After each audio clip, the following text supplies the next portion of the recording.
गवादर में of road rally का चौथा रोज गैर मुल्कियों और खवातीन समेत 200 रेसर शरीक। मोटर बाइक रेस के लिए बड़ी तादाद में लोगों ने रजिस्ट्रेशन करवा रखी है। मुकाबले 22 अक्टूबर तक जारी रहेंगे।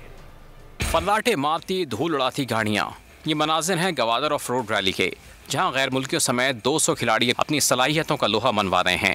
17 से 22 अक्टूबर तक जारी रहने वाले मुकाबलों में 80 मकामी रेसर्स भी हिस्सा ले रहे हैं। मुल्क भर से रेसर्स और तमाशाइयों की बड़ी तादाद ने रजिस्ट्रेशन करवा रखी है। मुंतज़मीन का कहना था, उम्मीद है गैर मुल्की मीडिया इवेंट को कवरेज देगा।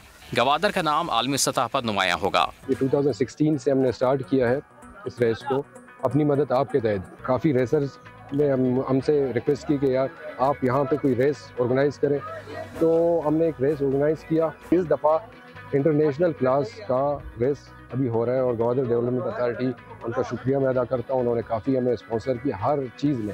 रैली को कामयाब बनाने के लिए ज़िले इंतजामिया, पुलिस और सिक्योरिटी इदारों की काविशें भी हैं। मुकाबले 22 अक्टूबर तक जारी रहेंगे।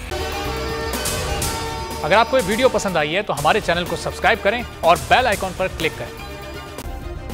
सब्सक्राइब करें और बेल दबाएं ताकि कोई खबर रह न जाए।